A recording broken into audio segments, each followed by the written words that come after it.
Welcome back in the second lecture of geography, chapter 4, structure of ocean floor. Okay, so in this lecture, in the first part, we saw that how there are many different types of relief of ocean floor. Okay, and then in detail we studied this continental shelf. So now we will move on to the next topic, that is continental slope. Okay, तर भूखंड मंच आपण आधी पहिल्या याच्यात बघितला, तर आता शिकणार आहोत आपण खंडांत उतार. ठीक आहे. Slope after the extent of continental shelf is over, the slope of sea bed become steeper. ठीक आहे, म्हणजे जे आपला भूखंड मंचाचा स्लोप कसा असतो, थोडा कमी असतो. त्याच्यानंतर जो तीव्र स्लोप चालू होतो, तीव्र उतार, ठीक आहे, तर तो असतो सी बेडचा म्हणजे समुद्राच्या तळाचा, आणि तो स्टीपर म्हणजे अगदी तीव्र उताराचा असतो. तर त्यालाच काय म्हणतात, कॉन्टिनेंटल स्लोप म्हणजेच खंडांतर उतार.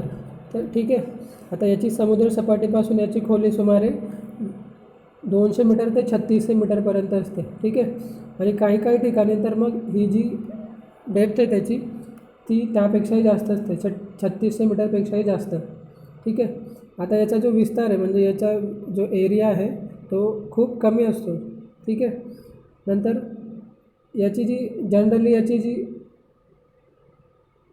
बाउंड्री आहे, boundary of continental slope is considered to be boundary of continents. ठीक आहे, आता कॉन्टिनेंट म्हणजे काय, ते आपले भूखंड.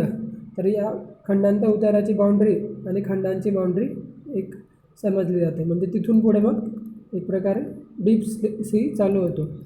ठीक आहे, आता ॲबिझल प्लेन म्हणजे सागरी मैदानं. ठीक आहे, so beyond the continental slope lie the abyssal plains which are flat part of the sea bed. तर यालाच काय म्हणतात की आता जो आपला खंडांत उतार आहे तो संपल्यानंतर मग एक विस्तीर्ण मैदान चालू होतं. ठीक आहे, तर मग आता हा जो सागर तळाचा सपाट भाग आहे त्यालाच काय म्हणतो आपण, सागरी मैदान. ठीक आहे, आता याच्यावर काय असतं, सागरी मैदानावर बऱ्याच प्रकारचे लहान मोठे पर्वत आणि पठारं असतात. ठीक आहे, so there are many different types of small and big mountain ranges. ठीक आहे, तर now will start mountain ranges and plates. तर मग सागरी पर्वतरांगा व नॉट प्लेट्स, प्लॅट्यूज, सॉरी, सागरी पर्वतरांगा व पठारे. ठीक आहे, आता काय होतं, सागर तळावरील पर्वतरांगा हे जलमग्न पर्वत. आता जलमग्न म्हणजे काय, दे आर सबमर्ज्ड, म्हणजे ते पाण्याखाली बुडालेले असतात. ठीक आहे, आणि यांची जी उंची आहे आणि जी रुंदी आहे, तर रुंदी ते समुद्रात शेकडो किलोमीटर ते रुंद असतात. ठीक आहे, आणि तितकेच ते लांबही असतात. तर मग आता आपल्याला दिसतं की आपण म्हणतो बेट आहे. ठीक आहे, तर मग हे जे समुद्राखाली बुडालेले काही आयलँड्स आहेत, सॉरी, हिल्स आहेत, त्यांचा काही भाग आलेला असतो वरती समुद्राच्या पाण्याच्या वरती, त्याला आपण काय म्हणतो, मग सागरी बेटं म्हणून ओळखतो. उदाहरणार्थ काय आता की आईसलँड अटलांटिक महासागरमध्ये आहे तो. देन अंदमान आणि निकोबारची बेटे कुठे आहेत, बंगालचा उपसागर. ठीक आहे, आता काही सागरी उंचवट्यांचे माथे सपाट व विस्तृत असतात. ठीक आहे, यालाच काय म्हणतो आपण, सागरी पठार. सेम कन्सेप्ट आहे की पठार आणि पर्वताचा, बट एक हे आता सागरात आहेत, समुद्रात आहेत, आणि बाकीचे दुसरे जे असतात ते आपल्या जमिनीवर असतात. ठीक आहे, पर्वत पठार. आता याचं उदाहरण काय की, उदाहरण Chagos plateau in the Indian Ocean. ठीक आहे, हिंदी महासागरातील चागोसचे पठार. So now next is marine deeps and marine trenches. तर मग सागरी डोह व सागरी गर्ता यांच्याबद्दल आपण शिकणार आहोत.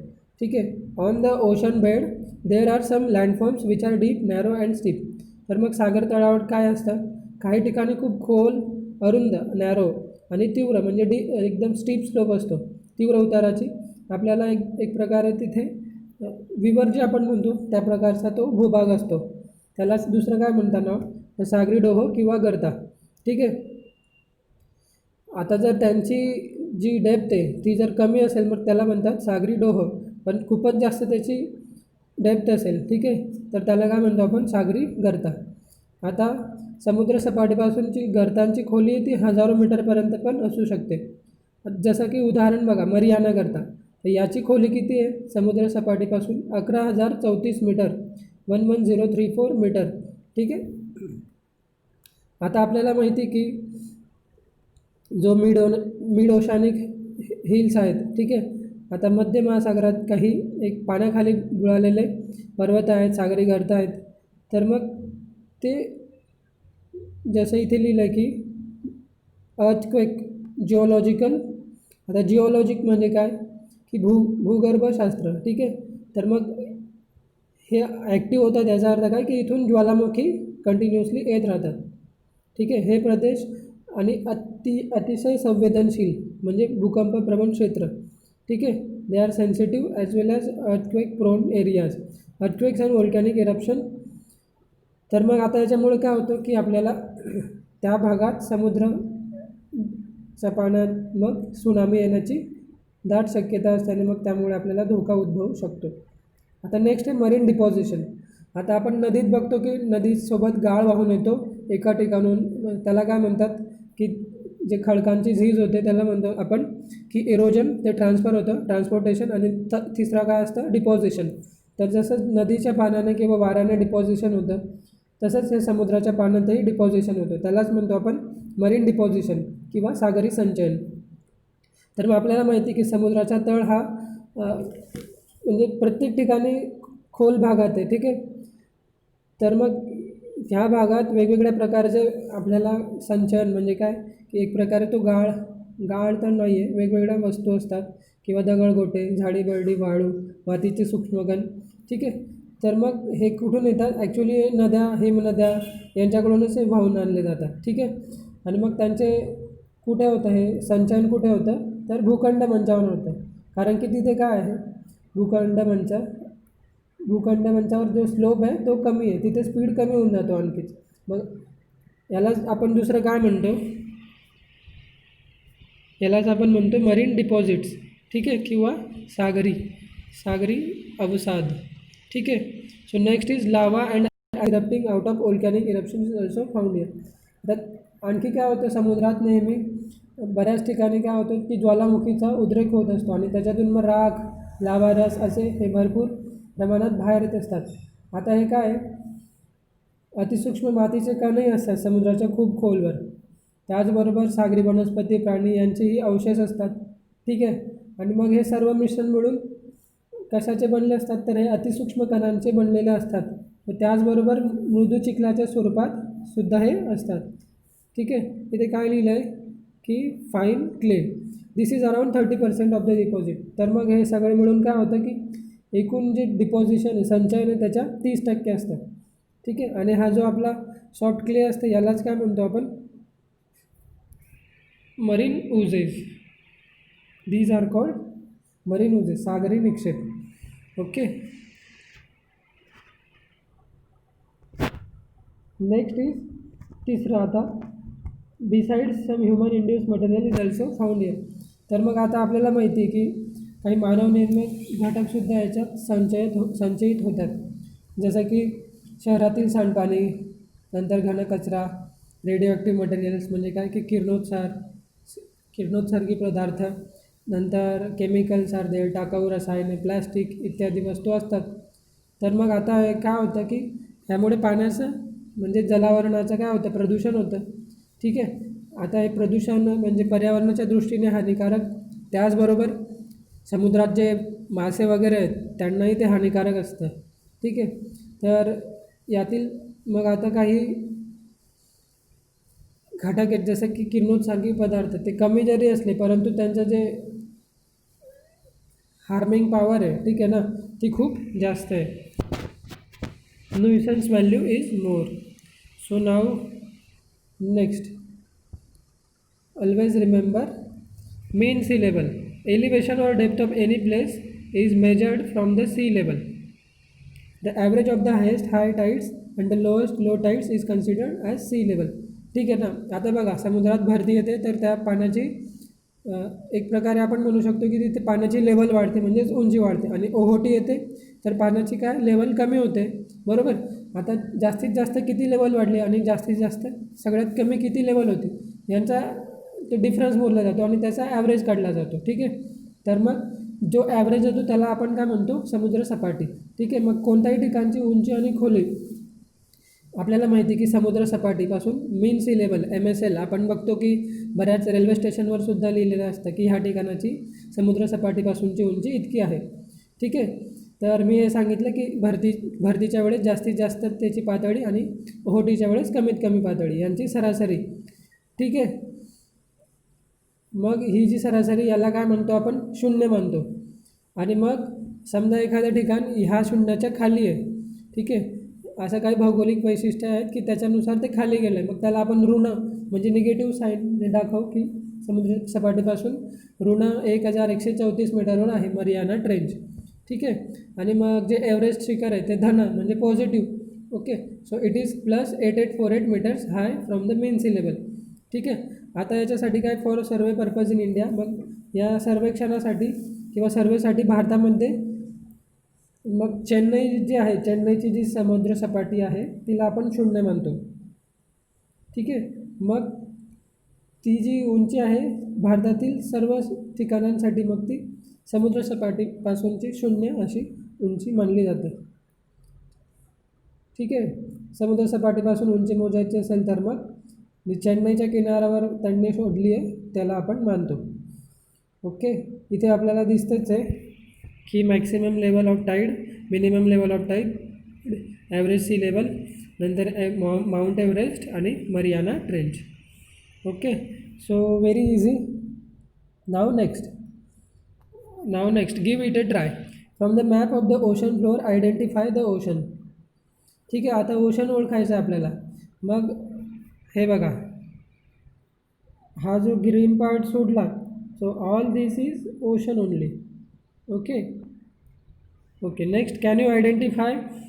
आता आपल्याला अगदी म्हणजे कॉमन सेन्स आहे की निळा भाग जो दिसतो आहे तो पाण्याचा आहे, हिरवा भाग आहे किंवा थोडा पांढरा आहे तो जमिनीचा भाग आहे. So can you identify and name submerge लँडफॉर्म shown in the diagram. अच्छा, आता पाण्याखाली बुडालेले, ठीक आहे, ते कोणते आहेत ते आपल्याला ओळखायचे आहेत. ओके. आता आपल्याला इथे जे जे बेटं दिसत आहेत, बेटं जसं की एक प्रकारे श्रीलंका वेढला गेला आहे सगळीकडून पाण्याने, अंदमान निकोबार. ठीक आहे. नंतर इकडे हे काय मादागास्कर वाटतं. तर अशा प्रकारे वेगवेगळे आपल्याला दिसतं इथे. So which region would be ideal. Okay. For fishing and why. So मासेमारीसाठी कोणतं एक उपयुक्त क्षेत्र असेल आणि का. तर आता आपल्याला इथे शोधावं लागेल की जास्त खोलवरही नाही जायचं आहे आणि जास्त उथळ भागातही नाही. मग आपल्याला ते काय माहिती आहे त्याच्यानुसार कुठे तशी उंची असते. सो दिस कॉन्टिनेंटल शेल्फ है ना, it is best for fishing. So all these 3 questions are homework for you. Homework. Always remember, deposition of many materials coming from land keeps occurring in the seas. म्हणजे काय होतं की जमिनीवरून अनेक वस्तू येत असतात नद्यांच्या पाण्याबरोबर आणि त्या समुद्रात संचयित होतात, म्हणजे ते जमा होत असतात. ठीक आहे. आता हे एकतर नैसर्गिक असेल म्हणजे कसं की नद्यांद्वारे येणारं, किंवा त्यालाच आपण निक्षेप म्हणतो, नॅचरली निक्षेप, किंवा मानवनिर्मित अवसाद. ठीक आहे. आपण काय करतो की आपल्याला ज्या ज्या गोष्टी नको आहेत त्या सगळ्या आपण टाकून देतो. ठीक आहे. आणि मग ह्या गोष्टी फायनली कुठे जातात की सागरतळ, सागराचे पाणी इथे जातात आणि सागराचं पाणी मग प्रदूषित होतं, समुद्राचं पाणी. ठीक आहे. आता तिथे काय केमिकल्स वगैरे गेले तर मग मासे आहेत किंवा इतर जलीय प्राणी आहेत त्यांना तो धोका निर्माण होतो आणि त्यांच्यासाठी ते हानिकारक आहे. ठीक आहे. आणि त्याचबरोबर we must keep in mind that biodiversity found in seas. Okay.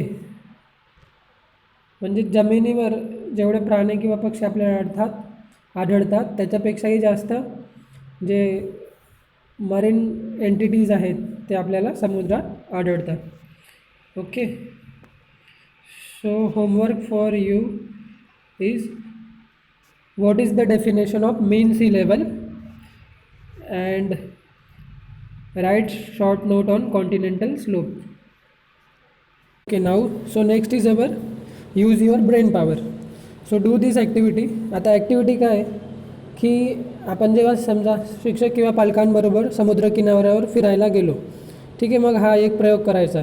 ठीक आहे. किनाऱ्यावर जे लाटा येतात आणि त्यांच्यासोबत ज्या वस्तू येत आहेत त्यांचं निरीक्षण करायचं आहे आणि मग त्यांचं वर्गीकरण करायचं आपल्याला. ठीक आहे की नॅचरल आणि आर्टिफिशियल. आर्टिफिशियल म्हणजेच मॅनमेड.